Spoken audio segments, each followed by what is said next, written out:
want to talk about now? Social life. Social life. I have almost none. This is why I originally brought you here. Yeah. But anyway, yes, let's talk about that. I have almost none. It's not necessarily by choice, but just it's because I have very few friends. I have one, maybe two, three. That's it. Because I know all these people are just like, they just meet somebody and it's like, oh, we're friends. It's like, no, that doesn't work for me. I mean, my definition of friend is like, it's I guess what more social people would consider close friends is like, that is my boundary, my minimum for friendship.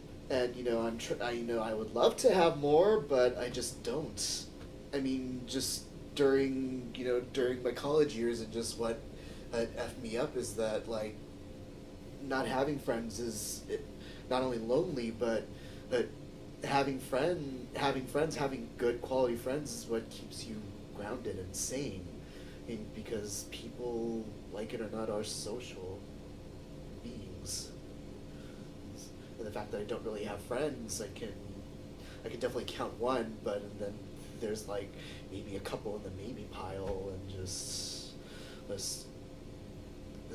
it's I mean, just who do I talk to about my problems? Who do I talk to about my joys and my aspirations, and just this? I don't want to be like engaged in a conversation in my own head all the time. I don't think I'm that much different from you, man. Mm-hmm. But anyway, let's see where to start. Was there ever a time where you were okay with being alone?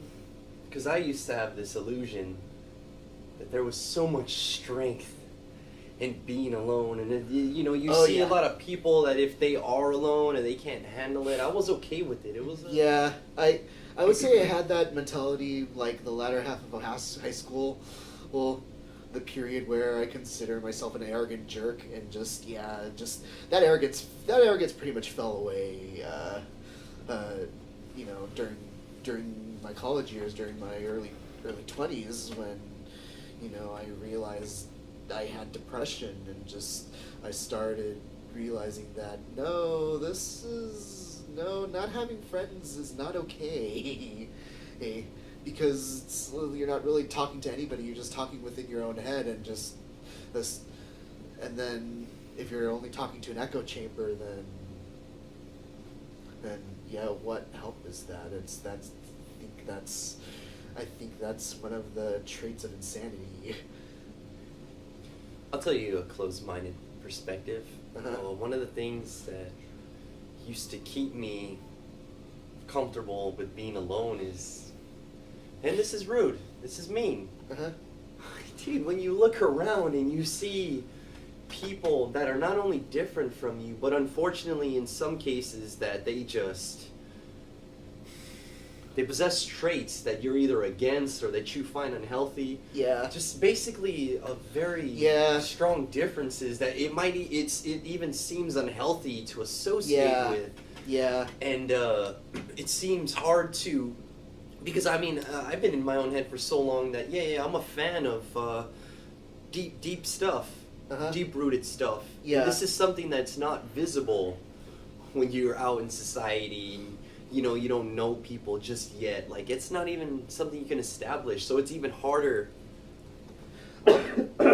I'll be even more crass. I thought just people were dumber than me. When I was like proud to be alone, I thought people were dumber than me. So it's just like, why would I associate with you? You're not gonna be helpful to me. Just. You mean useful? Yeah. Well, what changed your mind? Well, during college, I met a lot of people who were a lot smarter than I am, and then I started, learning social skills, and then I started seeing the value of friends. It's like, oh, I missed out on a lot of potentially good years. Man, let's take it back to regret. We just finished covering regret, right? Uh-huh. So be honest, dude. I mean, I have regrets too, and along the same lines, but I'm such a chicken that I have the opportunity now to make those changes. Uh-huh. And guess what? I don't. You don't. And I haven't. Uh-huh. What's up with you? Have you acted upon these feelings of either regret? Have you actually applied what you've learned from this stuff? I can't really say that I have. It's because I believe the opportunity has passed. It's too little, too late. All I can do is just fix myself so that I can be, a better person and not repeat the same mistakes. Sorry. How's the opportunity pass when from this day on until you die you can meet however many people? I say a lot. I mean, realistically, you're gonna come across a lot of people. I mean, too little, too late, as in those people that I've hurt or during regret have passed. Ah, so you're talking about people you've hurt. Yeah, people I've hurt, but I guess if you're talking about social regrets and whatnot, then I mean, I've learned as much as I could from those regrets, as I'm trying not to be judgmental, that there are different types of intelligences.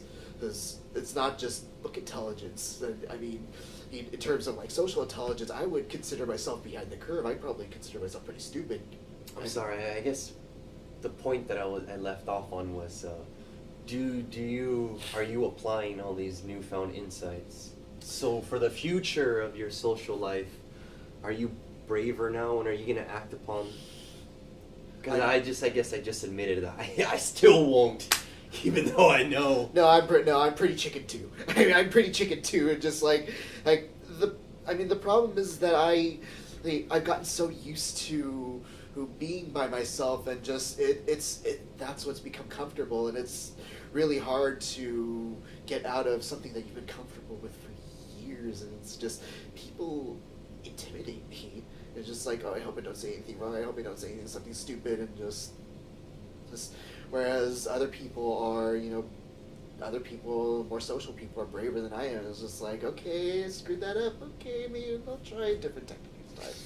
So for sure, then, this is safe to assume that actually the problem is it's not even about the social aspect per se. It's about breaking a habit now at this point.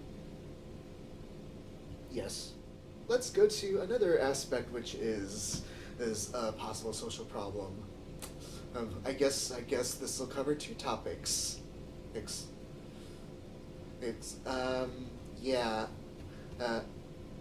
I don't look it, but I am gay and I like men. And that's even more intimidating. That adds another level of complexity to it, because it's like, are people going to accept me? I mean, and even interacting and trying to make friends of people of the same gender. Is this something I can keep at a platonic level, or am I going to try and blur the lines and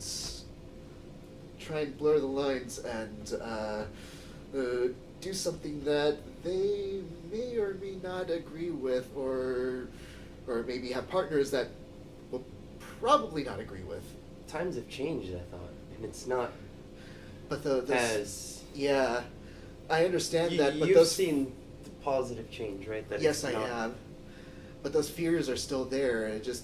I knew I've been gay for a while, but actually, my story is unique, in that usually,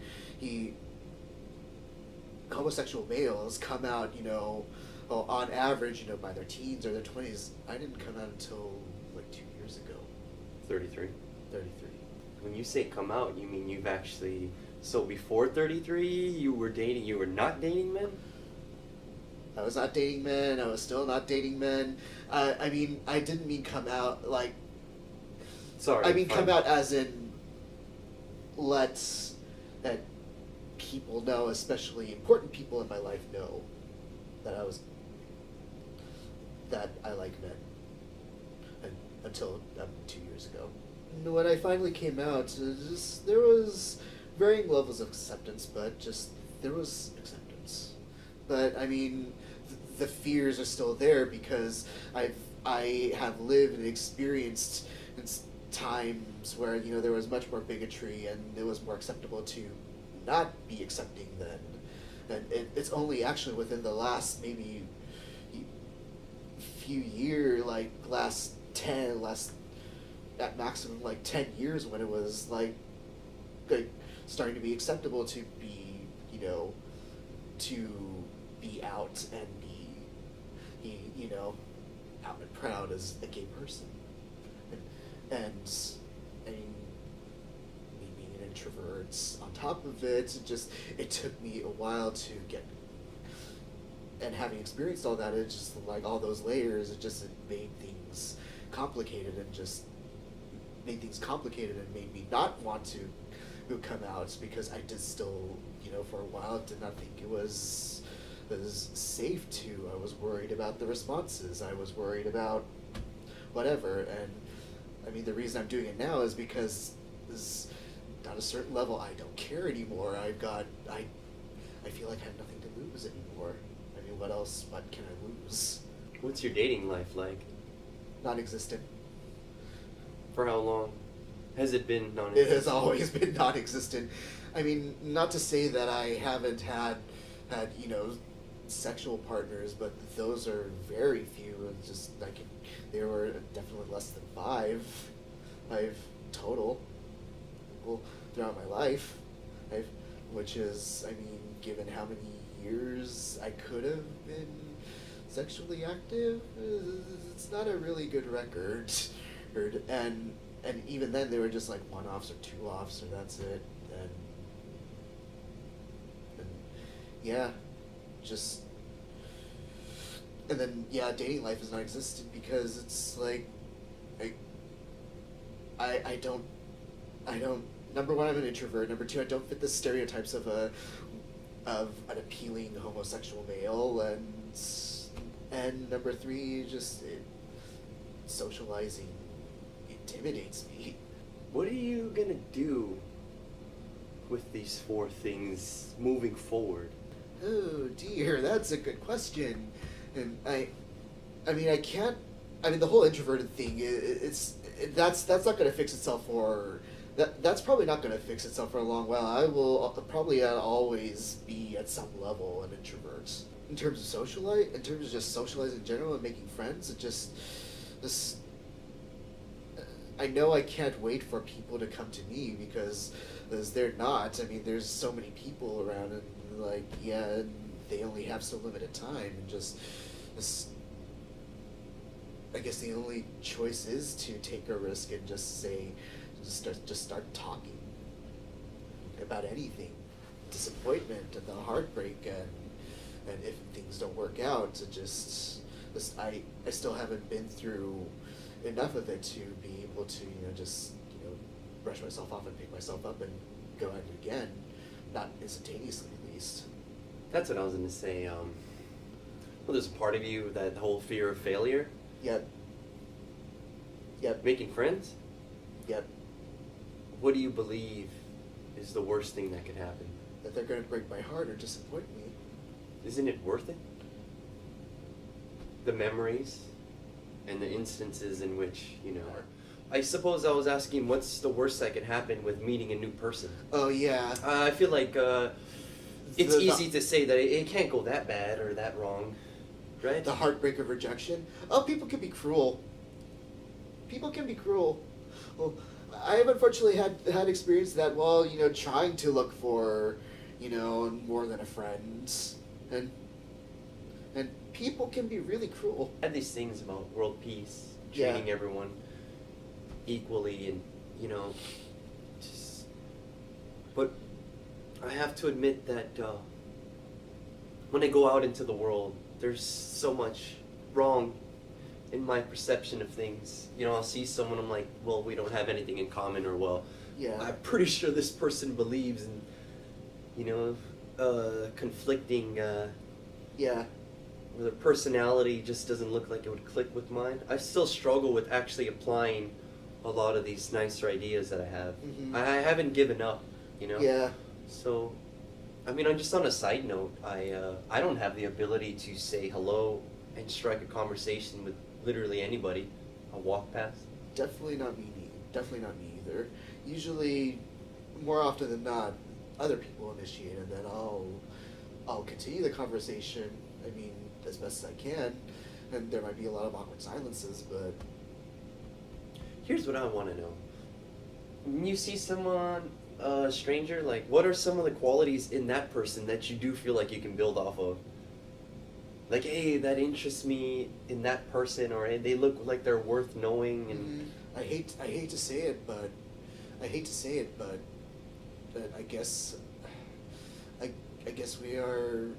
I guess I'm a person who goes by their looks and just like, oh hey, yeah, just someone that just like you would just judge by the cover and think that maybe I could click, maybe it's possible. I don't know. Oh, I don't know. Oh, I can't answer that one that well. I wish I had a more intelligent answer, but just. I mean, for me, it's music. I felt like there's certain things that I feel like I could build off of. Yeah. So yeah, if you say visually, I mean, whatever style I have, if I see someone running along a similar line, I'm like, okay, Yeah. we might have common interests. I Yeah. meant stuff like that. Yeah. Or if someone's wearing a shirt of a movie or a Yeah. TV show, like something like you can build off of. Yeah. I was wondering about that. Oh.